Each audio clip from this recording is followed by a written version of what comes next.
Not everything is traditional. Not everything is like, Michael Jordan didn't need to stick his tongue out when he was hitting layups. But you guys remember that, don't you? Touch, touch, elbow. Touch, touch, boom. Cross hook. Touch, touch. And show him that it's coming. He's like, dude, you're not going to land that elbow. Look at you. But it's not an elbow. Cross hook, kick. You guys in? The more this is going to work for me. I almost want him to get really close. I want him to feel like he's about to get it. And you have this coiled up for the uppercut. Boom. And then this coiled up for the kick. Boom. You guys see it? 1, 2, 3. Easy enough to start? Yes, sir. 1, 2, 3. You can do whatever you want for defense. Yes, sir. Questions? 1, 2, 3. Angle for the cross. Boom. Cross is here. Kick is here. So you're touching slow, touching slow, touching slow. Hit the center line. And all those punches are center line. Straight, straight. Uppercut is still center line. And straight. The big teeps. You know what I'm saying? But I cut my hair off. So you guys are probably like, why's he got a random dude on his shirt? Anyway, for other face. All right, one more time. Big kick, big teep.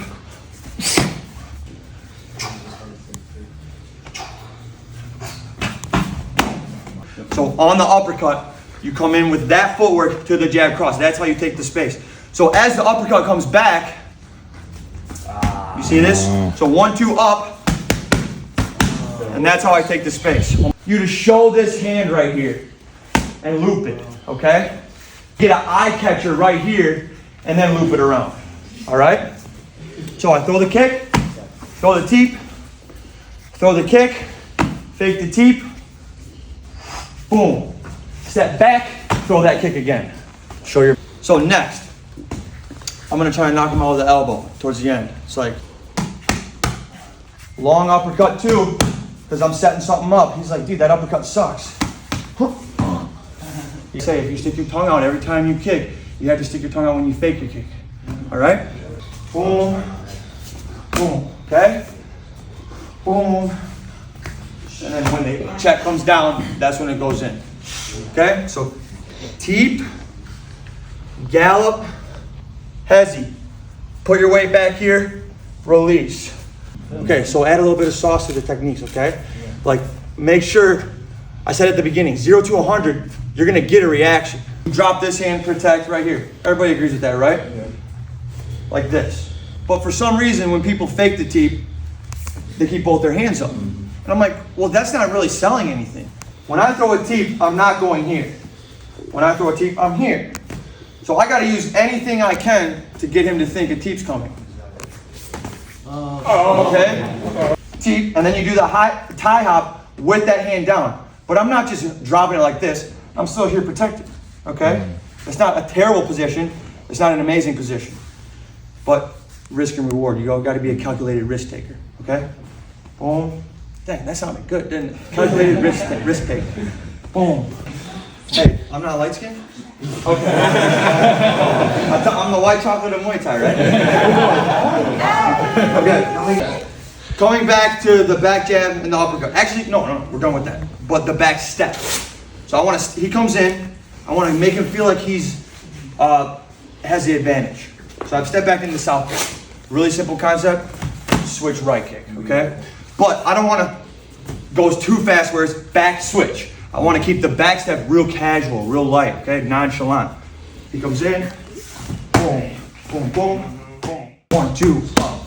Now this uppercut is a setup. I can either hit this hand out of the way, or I can just throw it in front as an eye catcher. Okay? So if I want to hit this hand out of the way, boom.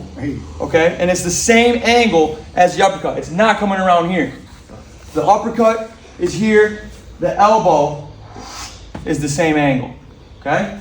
You guys are going to want to go like this. Or you can just throw it in his face. Boom. All right? So set it up. 1, 2 up. Step to the side, hit it out of the way, or don't touch it all. Boom. You gotta push through right here. And then to like bullshit and sparring, because we're just playing around. Like the best form of learning is through play. Like When it's time to fight, that's when you develop the switch. Because when you're playing, the avenues your brain can go are endless. And like, I was talking about white chocolate earlier, Jason Williams.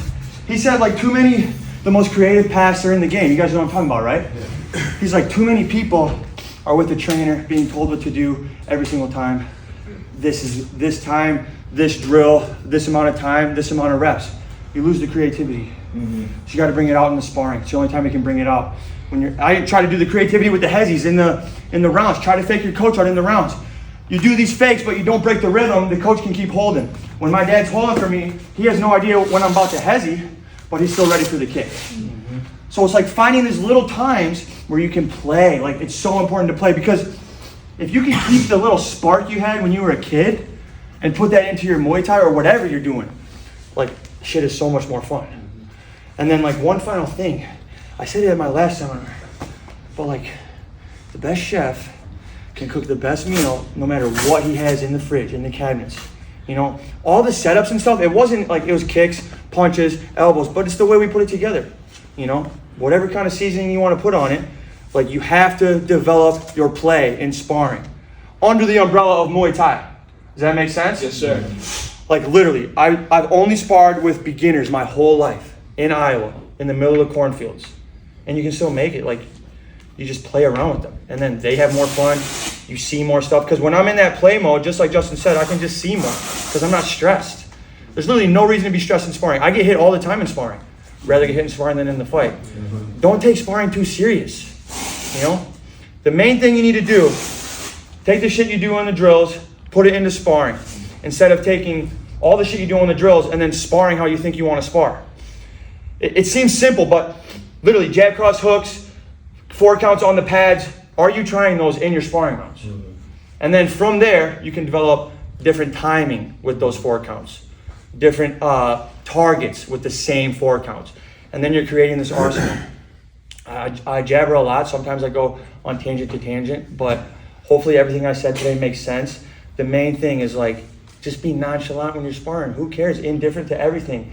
And eventually you'll start to notice like nothing really matters except for when it's time to turn it on.